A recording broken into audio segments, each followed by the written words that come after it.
everybody. Welcome back to Doormat Mom No More podcast. I am Doormat Mom, where we speak about estrangement, family estrangement, and the ins and outs and complexities of it. And you know what? What's interesting is we just heard about the Brooklyn Beckham estrangement that's going on in the news. It's been a big story over the last few days. So obviously, estrangement touches all families. It doesn't matter whether you're wealthy, not wealthy, your culture, your religion, whatever it is. It's touching all families. It's a huge epidemic, and the Brooklyn Beckham story just shines a light on it in a different realm. There's a lot of, it just seems like a lot of pushback on why he's speaking out, Brooklyn, and who's at fault. We know the whole drill. But it's sad when you see a family go through it. But not uncommon, even in celebrity circles. Harry and Meghan had their own issues with their families, and then of course, there's Brad Pitt is estranged from his kids. So it really is something that needs to be addressed in a larger scale and a broader light. Today's guest is one of my favorites on TikTok. I'm sure you've seen her videos, and you know what? She's just character in half. She's got some great things happening in her own family. But her name is Leanne. She's Tennessee Mama, and I'm really happy to have her here. I'm going to show you her picture. I'm sure you know it. We've seen her, right? We've seen her. And so I wanted to bring her on because she is so darn likable. She has a great story. And unfortunately, she is estranged from one of her children as well. But I really want to talk with her about what she feels is going on with regards to estrangement, and how she sees a couple of videos that I downloaded that really impacted me, and I wanted to get her view. So I'm actually gonna I was gonna run the video first, but I think I'm going to bring her on because I would like her to comment on this video with me together. So let me bring her on instead of hiding her. So hang on. I'm bringing you on earlier than expected. Hi. Hey there. Hello, everyone. How are you? I'm doing great. How are you doing, Laura? Very well. I hear you said you're having a storm near there soon. We are. We're supposed to be, Tennessee is supposed to see, I think they're calling for 8 to 12 inches. Well, one model says 8 to 12 inches. Another model says 18 to 24 inches, but who knows? We'll just wait and see what happens. We're supposed to get it up here in Connecticut too, but it's definitely not as much as that. But I've heard that it's gonna be a couple feet. So So listen, before we start, Miss Tennessee Mama, you have a lot to be proud of. Can you share a little bit of the good news around your son and what you did this past weekend that was just so exciting? He's actually my bonus baby. He's my stepson, but we have custody of him, so he's lived with us since he was 12. And he actually he had 12 college offers to go play college football. And over the weekend, he committed to the one I was hoping that he would commit to, which is one that actually holds my ancestral roots from my mother's side of the family. My great-grandmother graduated from the same college that he committed to. And I actually had 6 ancestors previous to her who actually were professors at the same college. So I'm pretty stoked about it. I'm very excited for you. I mean, I my son was sitting in the car when you and I first connected, and he said, "Oh my God, what does that kid do?" And I'm like, "That's awesome." He knew he was an athlete of some sort. He's like, so it was really funny. But so you should be very proud. And we're proud for you. So thank you. it's wonderful. All right, so I want to I want to hear your story, but I also want to watch this video that stood out to me. And I want to watch it with you. I want to watch it with you now, and I want you to give your opinion on the various aspects of it, if you're open to that. Okay, because I think it just to so much of what estrangement is about, and from the very beginning. So let's bring this up on stage, and let's run it. Children who view their mother as an enemy have only one thing coming in their future, and it's not what you'd expect. When children lock their mothers out, treat their advice as a tax, and view their care as control, they are usually trapped in a cycle of 3 specific behaviors. First, they refuse to take responsibility for their own happiness, blaming you for every boredom or frustration they feel. Second, they treat your home like a hotel, and you like the staff, demanding service without offering respect. Third, they weaponize your love against you, knowing you will forgive them no matter how cruel they become. Don't let this dynamic break your spirit. You must shift your approach to break the cycle. First, stop trying to manage their emotions. If they are angry or moody, let them sit in it. It is not your job to fix their feelings. Second, resign from the role of chief problem solver. If they forget their lunch or skip their chores, let the natural consequences sting. That pain is their best teacher. Third, stop apologizing for having standards. You are the parent, not a peer seeking approval. Fourth, fill your own cup first. A mother who sacrifices everything eventually has nothing left to give but resentment. When you stop chasing them and start respecting yourself, they often turn around to find you standing strong. How often do you feel taken for granted in your own home? Let us know with the comments and share to validate your silent struggle as a mother. All right, let's take that off. So, when I first saw that video, I said to myself, so much of what he's saying is true, and so much of what he's saying is the complete opposite of what so many therapists and today's narrative is teaching. That is healthy family relationship. I think it's the exact opposite of what's being said to many of these estranged kids, because in my opinion, a lot of these estranged kids are being told that if the parent doesn't do everything possible for you, and doesn't bend to every will, that's not unconditional love. That's not being a parent. And that's abuse. That's toxic, and that those are grounds for going estranged. What are your thoughts when you hear that? So it is so hard because the times have changed so much, for one, and I feel like a lot of today's modern therapy, I'm trying to think of the best term to put it. It's almost like it's short-circuited. It's like they're looking for the easiest way out, the quickest way to get the session over, I feel. They're not looking to really put in the work to help work with their clients, I feel. And I know this just from my own self when I was going through it. Right. And this is based off my own experience from whenever I was going through it, when I wanted to go no contact with my mom at one time, and going through it. They were pushing me. I mean, just over the last 15 years, some of the therapists I had were like, just cut her off already. You don't need to talk to your mom. You just need to let her go.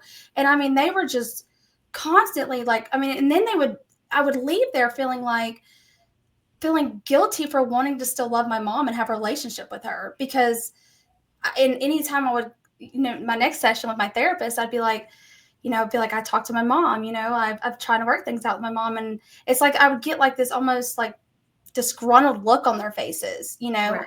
And I'm just like, it shouldn't be like that. It just doesn't make sense to me why you would want to tell someone just to to completely shun their parents and just to walk away from them. These are the people who, especially if you had a not perfect childhood, but if you had decent parents who had that foundation for you, who gave you your basic necessities that you needed being raised, plus put you in sports, took you to your practices, was there for your, your games and everything else. I mean, that's going above and beyond the basic necessities that you needed as a child.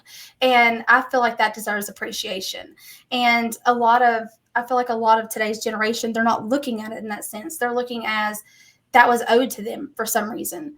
And that is not at all what I believe. It is not owed. That is not owed to a child. What is owed to a child is a roof, clothing, education, and food. That is what's owed to a child.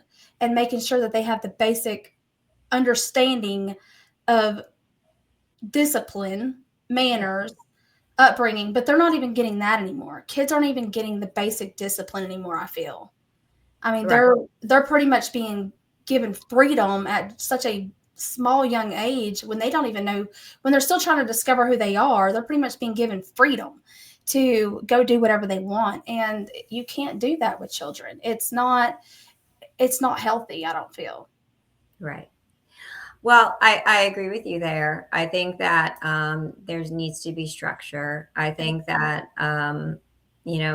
the way it's being framed today, however, is that structure is what's causing the rift between the parent and the child. And I agree with you too. I mean, I heard you say it. I'm like, man, that's they're gonna say that's just just survival, food, shelter, clothing. That's just the bare minimum. That's and so I think you're probably going to get a little ransacked over just saying that that's what they're due, because they do think they're due so much more. I've heard stories where these kids really feel like college educations are due them just because they're born. And the what now? College educations, a full ride to school, is due them by their due to them. Yeah, absolutely not. Let me explain something here, okay? So I have 4 children, obviously, right? One of them, the one is no contact, and then of course the one who is about to graduate. Sorry, my allergies. My oldest, and we tell all of our kids this, they have 3 options after high school. You have 3 options. You can either go to college, so do well during high school, go to college, get some, prove that you're going to work to be able to go to college, and we will assist with your, while you're in college, as long as you're proving in high school that you're going to work hard towards college. But if you're making C's and D's in high school, we're not going to help you through college. It's not going to happen.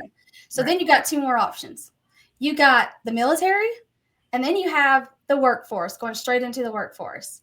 And even if they wanted to go straight into the workforce, they didn't have to. My oldest, he didn't have to move out.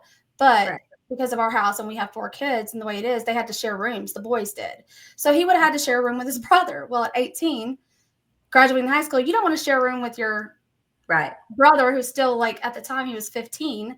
He didn't want to share a room with his brother, so he moved in with my mother-in-law. So we arranged that to where he could, have his freedom, have his independence. So we made sure he had a soft place to fall, So my thing is, they're given 3 options.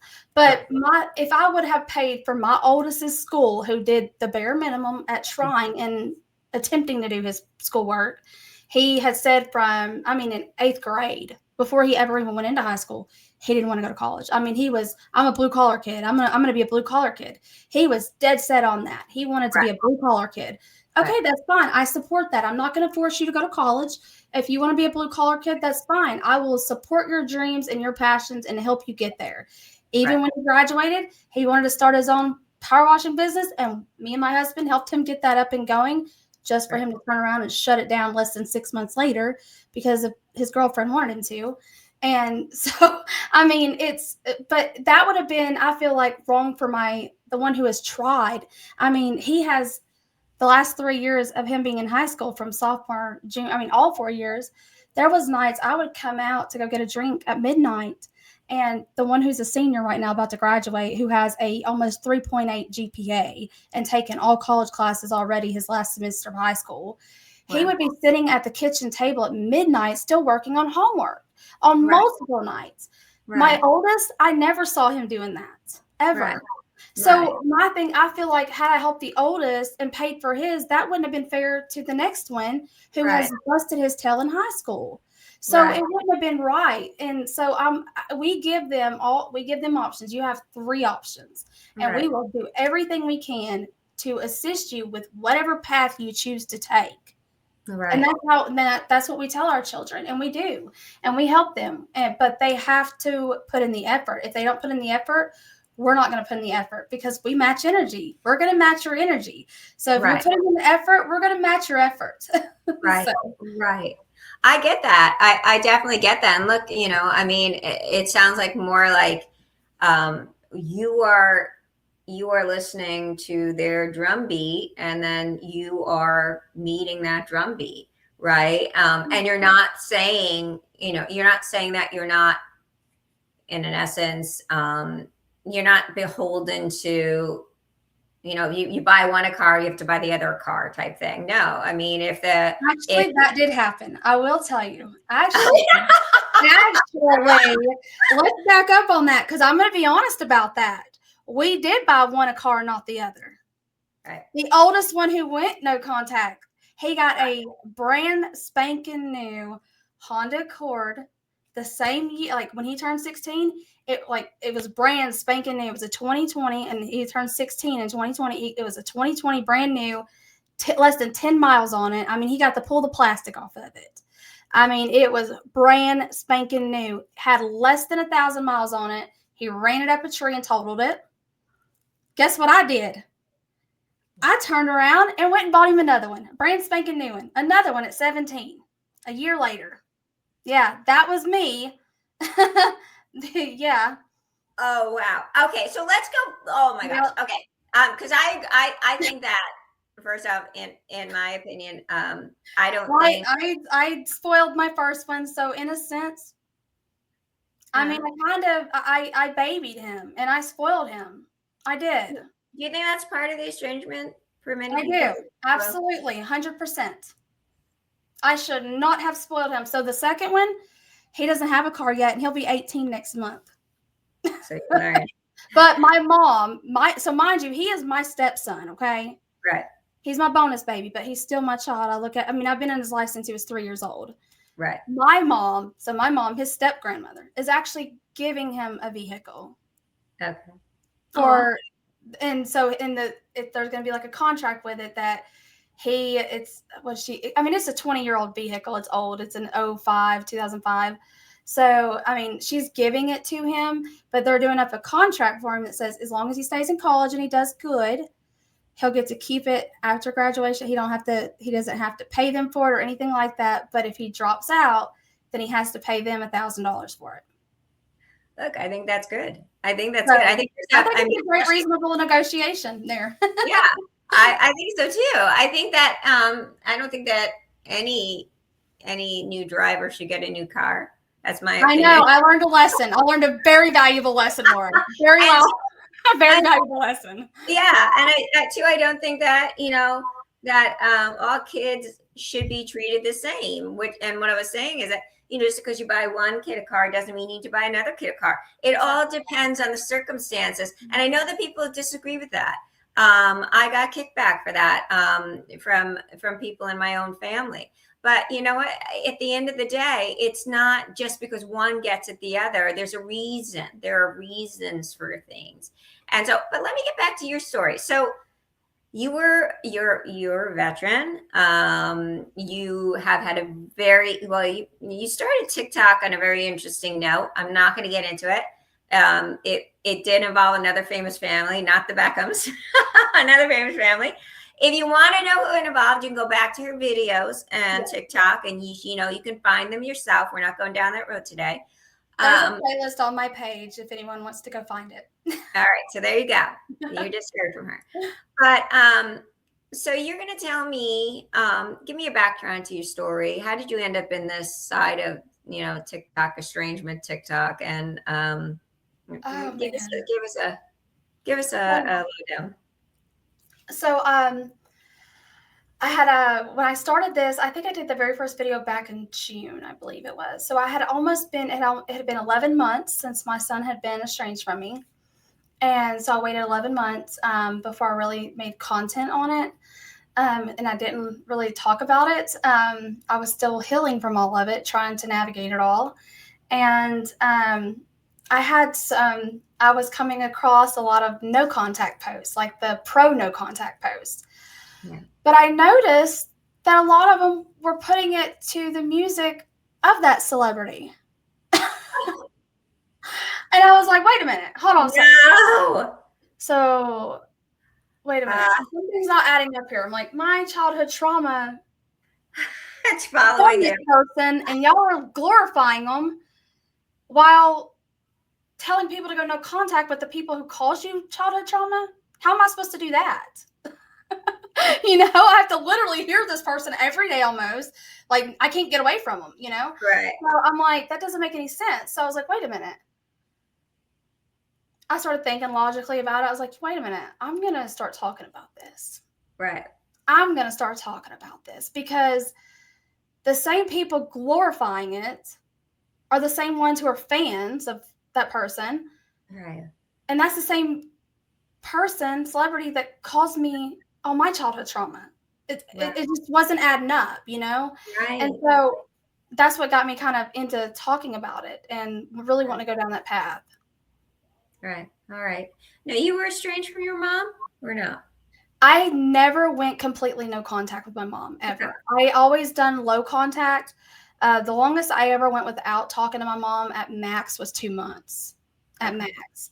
But I would always still keep in contact with her husband, like letting him know to let my mom, like stuff like that. I would never, though, go completely no contact with my mom. If I felt like we were at each other's throats to where it was like getting unhealthy, I would take a step back and take a break from my mom. My mom, I was always glued to my mom's hip, like even as a kid, even though there was a lot of trauma there, but that was because of my childhood before. Me and my sister were taken from my mom by her mother, but it wasn't, my mom's mom was a mail order bride from Germany, and she pretty much abandoned her kids and then came back into my mom's life when she was 17. And my mom tried to give her another chance. Well, of course, my mom went to go move in with her. And then after my mom had me and my sister, her mom took me and my sister away from her, trying to make up for not raising her own kids, if you know what I mean. Wow. Yeah. And so her husband did some bad things to me and my sister. And it was very bad. Like, it was horrible. And once my mom got us back and fled back to Tennessee with us from Florida, I didn't see her until I was 18. And then when I did turn 18, found out she had been stealing my identity from where she had custody of us. She had never given back our documents, our vital, documents and stuff.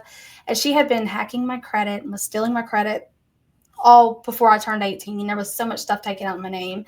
It was awful. So that was a lot of it.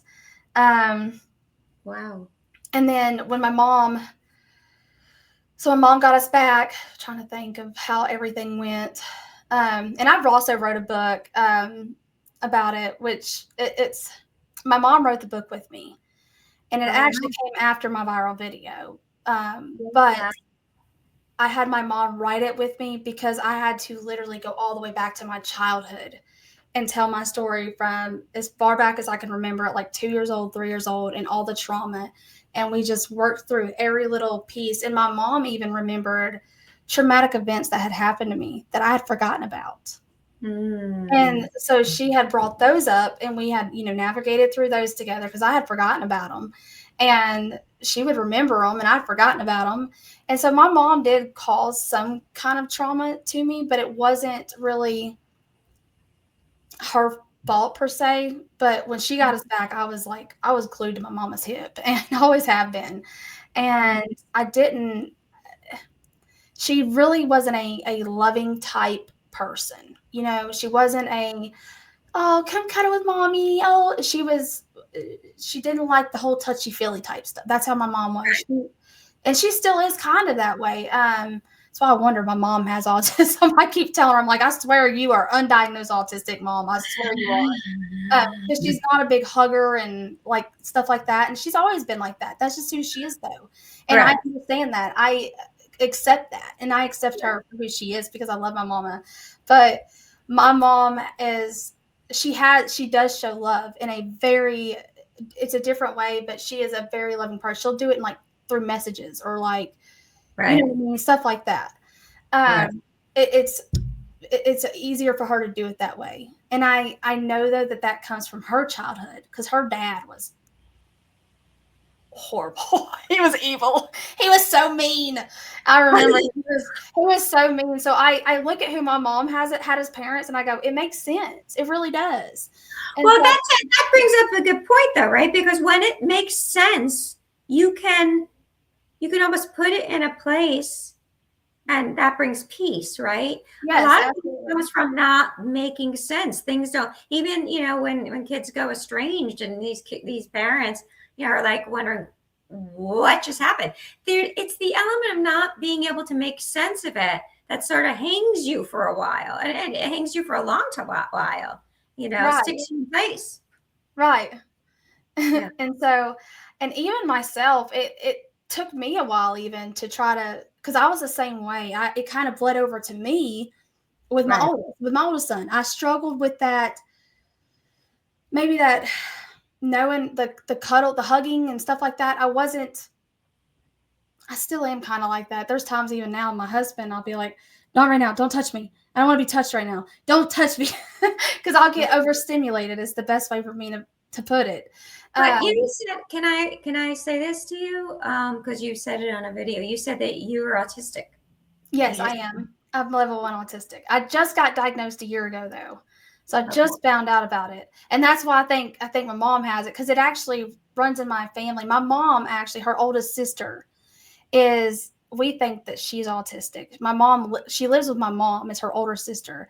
My mom is her caregiver. Okay. Because she's in her 60s now, but she's lived with my mom for 15, 16 years now, or 15, 20 years now. It's probably been longer than that. But my mom is her full-time caregiver because she like her type of that she has, which I'm pretty sure is autism. She's never been diagnosed, but she doesn't have like she has to be reminded to like for hygiene and stuff like that. Okay. My mom has to like remind her, and like even she can drive, she goes to work, but like she won't put gas in her vehicle. My mom has to remind her to do that, or she'll run out of gas. It's like there's like a switch that doesn't connect or something. I don't know. So it's like there's a disconnect somewhere. So, and then my two youngest, so I had 3 children of my own, like actually birth, and my 2 youngest ones have autism. Okay. So 2 of my 3 that I birthed have autism. Oh, wow. So it runs in my family. Yeah, it does. Oh, wow. Okay, so my oldest is not autistic. He did not ever get diagnosed with it, but my 2 youngest who still live at home, they have it. Wow. Yeah. All right. So how did your oldest son, if you don't mind, when and how did he go estranged? So tell me. Don't tell me what you're not comfortable telling me. Okay. Well, it's a lot. So I told you I think I told you the other day when I was talking, I'm an MPE, which is not parent expected. I took an ancestry DNA test at 33.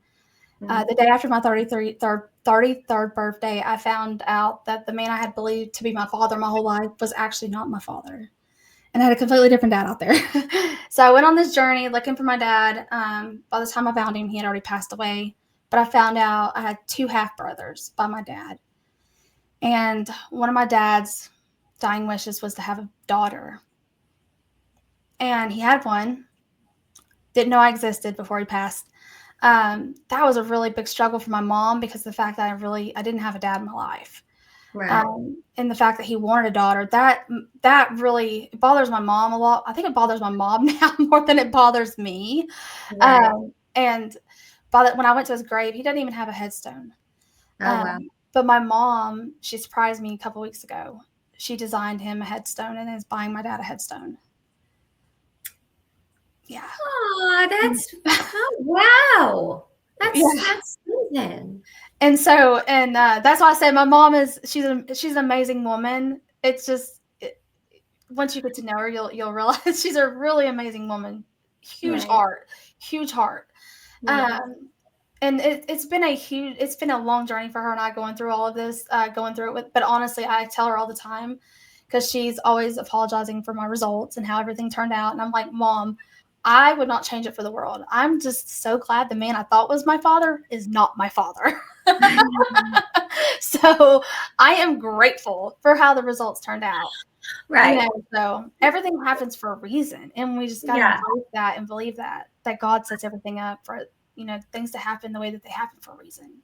I agree with that. I believe that. And then my son, let me get back to that. I'm sorry, I'm getting off the subject. That's right. So when I was out of work, going through the therapy of all that, trying to navigate with the ancestry DNA stuff, and my son had gotten with a girl, and he had actually broken up with her because she would smack him across the face, and there was a lot of friction between them two. So he had broken up with her, and he was not living with me at the time, right? He was not living here. So he was actually living with my mother-in-law. Well, his girlfriend was showing up at my house every single day when they broke up, begging me to mediate the relationship, get them back together. I should have told her to leave, but I didn't. I welcomed her in, trying to, there to be no kind of drama or dilemma because I was already dealing with enough of that, and I shouldn't have. That is one thing I should not have done. I should have told her to leave. Don't come back to my house. You are not welcome here. That's what I should have said. And that's what talking to therapists, that's what they told me I should have done. And I have even the text messages and stuff between her and I have even showed therapists, and they're like, she is very, very toxic. They've even said that. Wow. So, I mean, for a while I thought it was my fault and I had done something wrong and I blamed myself, but going through therapy and stuff, they're like, and showing, and all the people who witnessed everything that happened, they're like, no, the reason your son went no contact is obviously because we see the common denominator here was his girlfriend, because he ended up getting back with her, and he got 6 weeks after he got back with her. It was 4th of July of 2024. And we were at my mom's house. Mm-hmm. And her dog, she would always tote her dog around everywhere with her, pretty much, take it everywhere. And she had brought her dog over, and even at my house, it would potty in the floor. I knew it was her dog. I just clean it up, whatever. At my mom's house, though, my mom's dogs don't potty in the floor. Her dog had pottied in the floor over there, and she had blamed it on my mom's dog. Wouldn't even take accountability for her dog pottying in the floor. Okay. That was one thing that upset me that day, but I just kind of let it go because it was at my mom's house, and my mom was like, just let it go. Just let it go. Just let it go. And so I did. I let it go. Well, I'm also very protective of my mother. And my mom is very protective of me as well. So, but I'm very protective of my mom. Very protective. Mm-hmm. And her mouth and the way that she was acting over there, she was wanting to leave. She didn't want to be over there. And I could, the energy, you could feel those vibes in the room when they're off. Right. They were off. And there was something that was said. I don't remember what was brought up or what was said. There was something that was said, but she looked at me and she goes, by the way, my parents know. I said, oh, okay. I'm sorry. I don't know who told them because it wasn't me. I don't know. And she's like, I don't know either. I'm just letting you know that they know. I said, and I kind of looked around the room, kind of looking, and people are kind of looking at me like, you going to let her talk to you like that? My mom looked at me like, are you going to let her talk to you like that? And I was like, listen, little girl.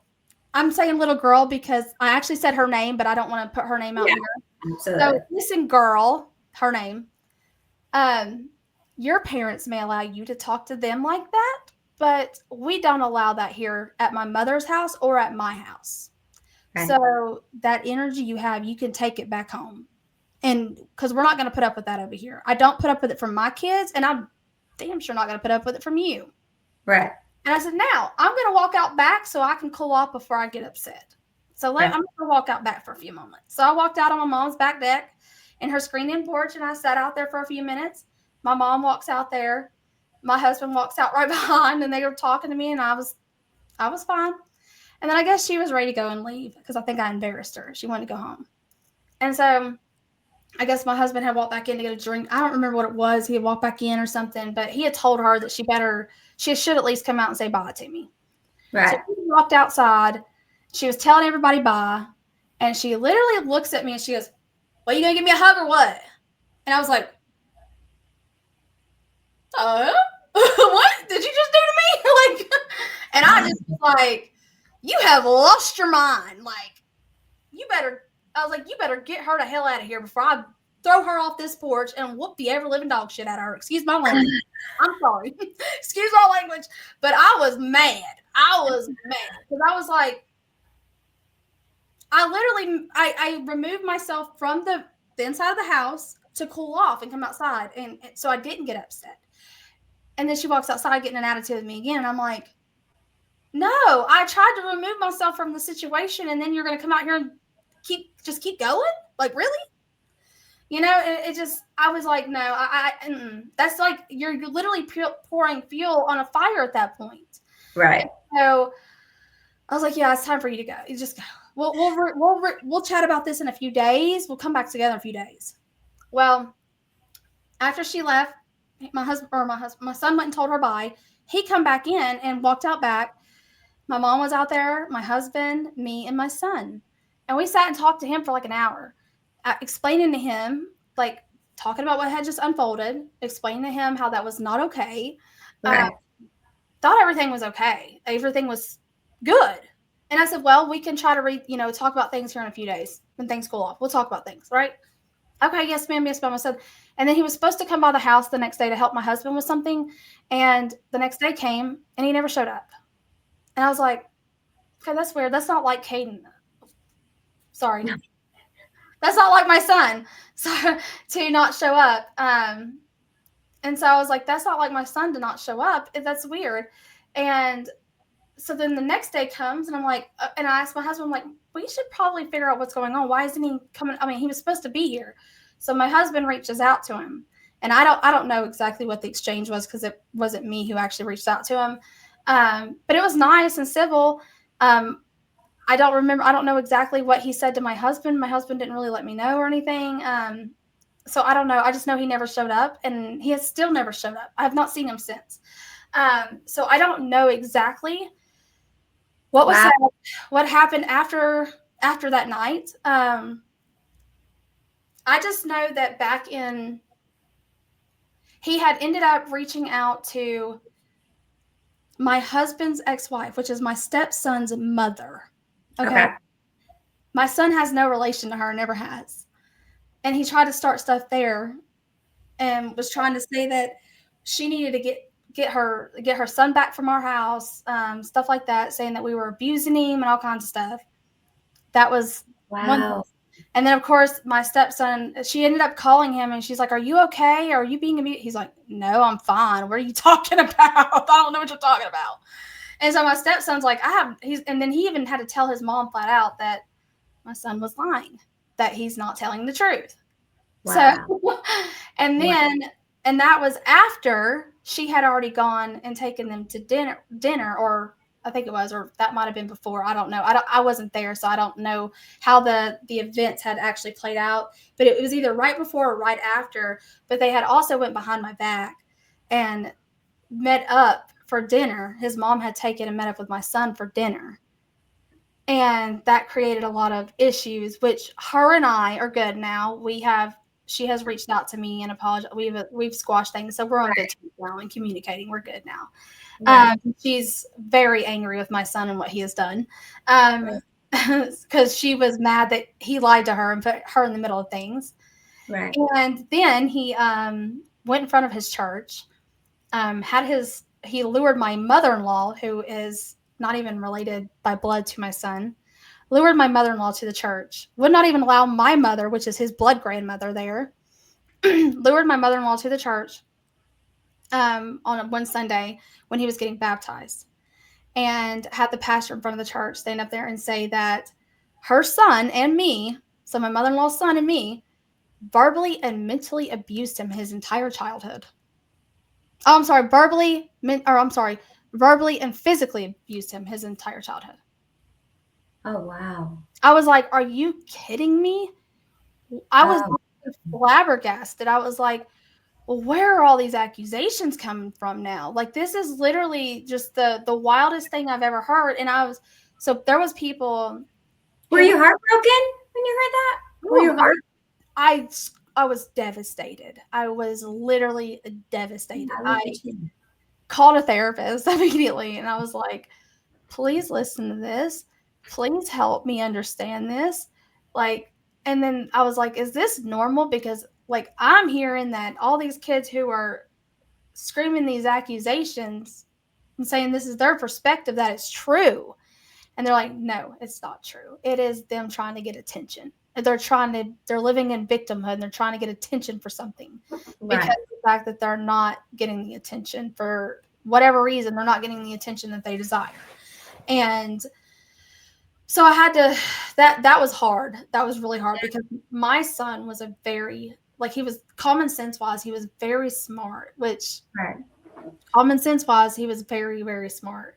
Right. And he kept up with himself and everything. And I just got a picture. My mom, I guess it was sent to my mom at Christmas time by somebody in his girlfriend's family. A picture of him at Christmas, and the picture of him now compared to him a year and a half ago, it don't even look like my son anymore. I don't know if it was sent to my mom or if my mom saw it on like a social media or something. I have no idea. My mom just happened to send it to me. She said it was him at Christmas that she had gotten, or that it was sent to her. So I don't know how she got it, but she ended up sending it to me. And seeing this, like, I compared it to a picture of my son 2 weeks before he went no contact to him today. And his skin is almost like a yellow looking color. He's broke out really bad. His hair is real long and shaggy. He's sunk in. It's heartbreaking. Like my son. It doesn't. So what next? What now? Like, what now for you? What now? How are you doing this?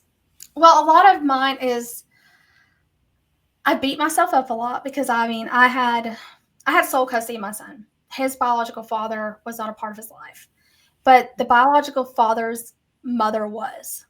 When I joined the military, I went in as a single mom, and I could not have I could not have guardianship, or I had to sign over guardianship of my son.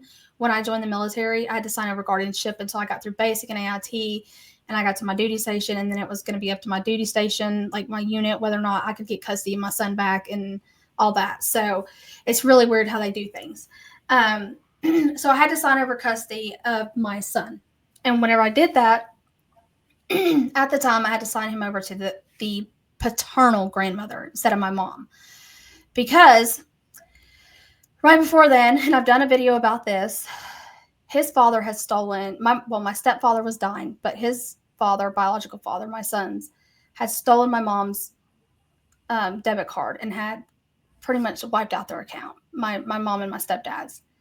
Wow. My mom's a state employee, and she had only been a state employee for like 3 or 4 years at the time. She's getting ready to retire now.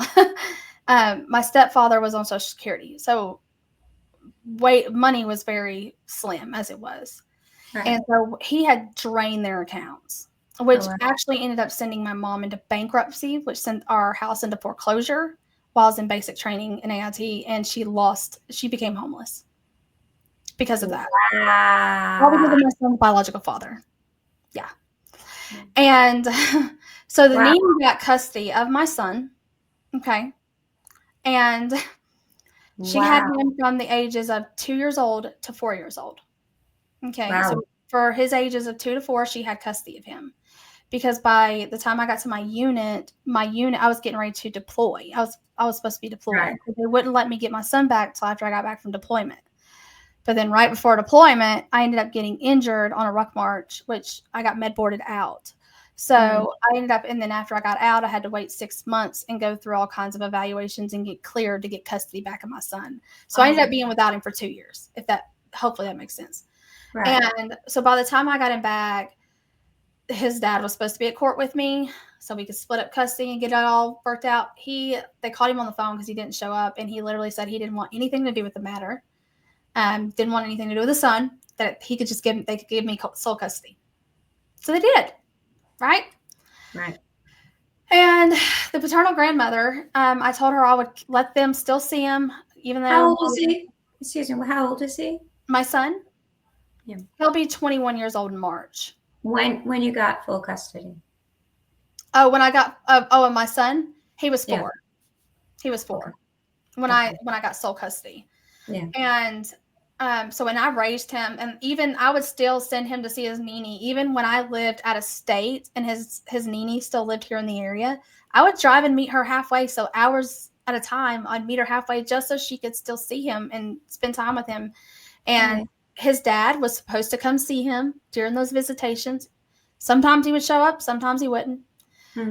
Even on the day of my son's high school graduation. And let me back up. We moved back here, actually. That's why we ended up back here, is because I wanted my son to be able to see his father and have his father be a part of his high school years, watching him play football and sport, doing things like that.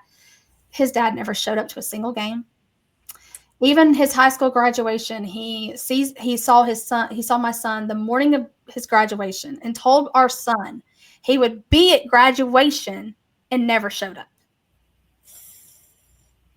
Oh my God. But now his dad is the best thing since sliced bread. And that happens a lot. That happens a lot.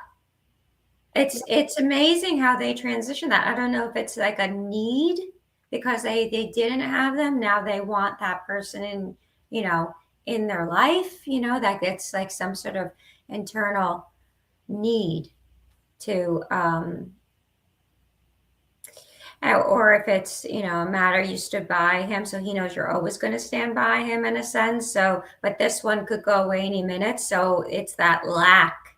Sometimes I think it's that perceived lack that the father could disappear again, that he sort of needs to have that, where you're constant.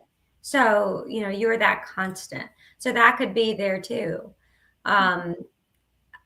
Wow. So he's still with this girl. Is he married? Not that I'm aware of. Okay. Not that I'm aware of. So are you just sitting tight, waiting to see what happens? Kind of, sort of. I was, but now, we're moving, and me, my husband, and my son, since he just committed to a college, and then my mom. So we have over where my son committed to college, which is like 3.5 hours from where we live now. It's over in East Tennessee instead of Middle Tennessee. Well, over in East Tennessee as well, we have family land over there. And my mom is kind of pushed that over to me now and kind of passing it down to me, the family land.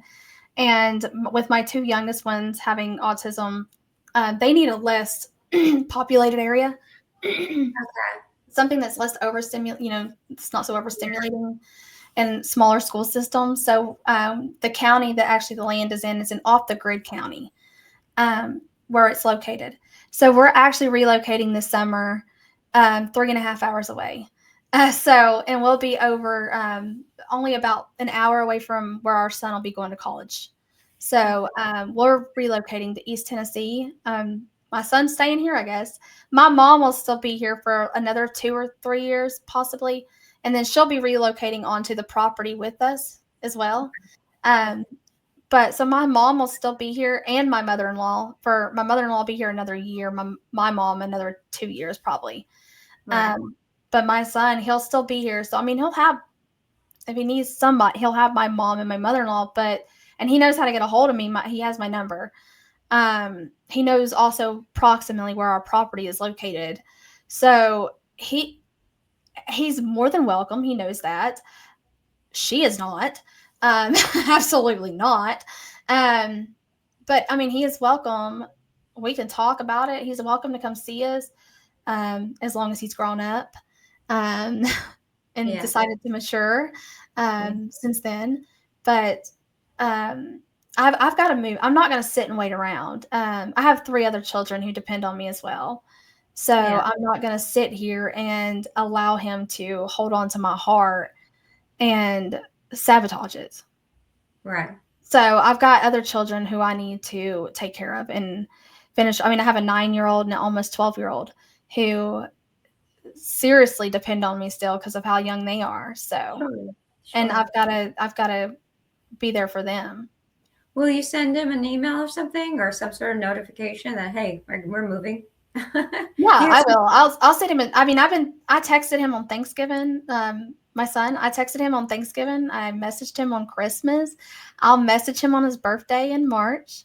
Right. And at that time, I'm gonna make him aware again that we're gonna be leaving, and letting him know. And so he'll have like approximately 2 to 3 months to come by and see us if he wants to, and I'll give him an approximate time that we'll be leaving. And so if he wants to come by, but. Well, I think, you know what, life has to move on, right? Life has to move on. You can't, for everybody, not just him. So I can understand why it's happening. If he's with, if he's still with the girl, his partner, what have you, whenever you call her, I don't know if he'll show up without her, but I guess you'll find out. I mean, I get where you're coming from, though. I do. Well, she was absolutely my mom. Well, that was actually my mom. My mom does not want her near our property. My mom does. I don't like his girlfriend, but my mom really does not like his girlfriend. Sounds like it happened at her house, and she's not. I actually have more grace for his girlfriend than my mom does. And that says a lot. So, but I mean, a lot of people ask me, and I do want to cover that too, because a lot of people ask me how I'm able to kind of get over this like I have. Right. But my sister went no contact with my mom 20 years ago. Okay. She's been no contact with our mom for 20 years. So my sister, when she went no contact with our mom crawled at our mother crawled at my sister's feet, just crawled at her. I mean, just grasping towards her. And I was put on the back burner. Like, right. My mom, I was like, and she would get hostile with me, get mad at me and everything. Cause she was just grasping at my sister. And because of that, the pain from that, I was like, it hurt. My mom knows that now. We've talked about it, and she's taken accountability for that, and we've talked about it. But I was like, there is no way I'm putting my other 3 children through that because of his actions. Right. Not doing it. I'm not going to sit and grovel at his feet and make the other 3 miserable because of his actions. I'm not doing it. Well, I think the point of that too is if you chase, you're just going to push them away. And secondly, you know what? You never, ever, ever want to chase after love. Love has to be given freely, and presence has to be given freely. And if they're not, then they're not genuine. So why would you ever want it? You know what I'm saying? So it's like that's the reason why you don't do that. Those are 2 of the reasons. But listen, I got to let you go. I have enjoyed talking with you. You are a ball of fire. And like I said, I wish you guys all the best. Your son, all the best. It sounds like you have a lot of exceptional things coming up in the future.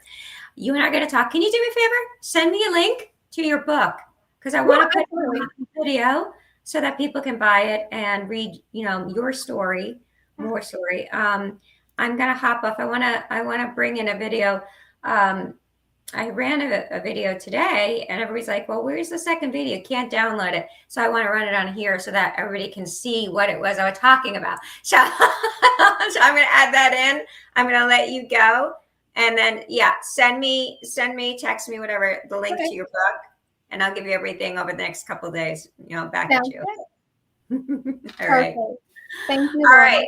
You're welcome. Thank you for coming on. Thank you for having me. It's been such a blessing, and thank you for allowing me to talk your ear off. And I love talking to you. I could talk for hours with you. I honestly could, but it's getting late here, and my son is going on his way too, so I need to catch up with him. But I will talk with you soon. Okay, keep making the great videos. Yes, ma'am. Thank you so much, Laura. All right, bye-bye. Bye-bye. All right, she's great. I love it. I could talk with her forever. I do want to play this video though, because it's really important that people see this video, because everybody has been saying to me, what is this video about? So I want to share this video, and let me see if I can't bring this one on. Where is the screen? Let me find the screen, share video. Okay, it's right here. Okay, we're gonna go there, and let me play it now. Never tell your friends, especially when you're very young, but not only, but if you're very young, you tend to have pretty strong feelings. And usually you have pretty strong feelings about friendship. But as a person probably being a little older than you, I know that most friendships are just snapshots in time. And that's not because something awful happens. It's just because as time moves on, you move on, you change, people around you change. So the best advice I can give you is never tell your friends what you would not tell your enemies. This might sound harsh to you, but every information you give can be used against you if it's some kind of sensitive information. So before you talk, please always think, could this information do any harm to me? So think twice, even if you have very, very deep feelings for other people. Think twice what information you disclose. If you don't know what to do, my best advice is keep your mouth shut. Is much better than talking too much. Never tell your friend. So that's the video. That is the video that I linked to today in my TikTok video, because the reality is this is what's going on in TikTok a lot, where people are angry at their parents. They're telling things to friends, and then friends are jumping on TikTok and sharing these things, but they were never intended to be shared. And in many cases, they're completely untrue. It was just said in the heat in the moment. And it's a problem because we're not dealing anymore on these social media platforms as if it's the wild, wild west. You're seeing more and more lawsuits and litigation and whatnot happening, threats for lawsuits between, family and friends, honestly, or not family and friends, just people. You have to be careful. And I think it's really great advice, whether you're in a strange situation or you're not. Just be careful with what you say to people, especially when it can be flipped on social media and you get caught in that net. You do not want to get caught in that net. All right, 2 more things, and then I'm going to go. I'm bringing on, once again, the Doormat Mom No More book. If you haven't picked it up yet, please do so. It's available on Amazon. It is a great read. You're going to learn a lot, and you're going to learn how big this community is, and feel that you're really part of it when you read this book. So that's one thing. And then on top of that, there is a new app out. It's called Doormat Mom No More, or in this case, Doormat Mom, shortened. It's available on Android and for iPhone, the Google Play Store and the iOS Store. And what it does is it allows you to find people locally who are estranged, other parents, to strike up friendships with, conversations with, create support groups with, have coffee with. It takes away the element of feeling alone and like you're the only one in your immediate circle who is estranged from their children or child. And you're definitely not. There are many, many people in your town or in your area. People just don't talk about it. Now this gives you a way to find them and strike up the friendships. So it's a very in-person way to heal and to find support.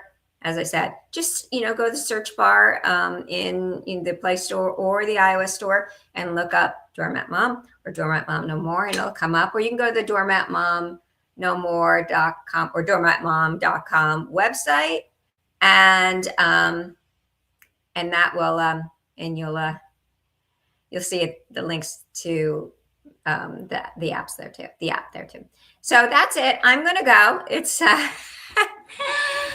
I am finally back. Thank God I'm finally back after my long Puerto Rico trip, getting stuck there for longer than expected, but it's nice to be back. I have another video coming up soon, another YouTube podcast with Dr. Peter Anderson. And but for now, I'll see you soon.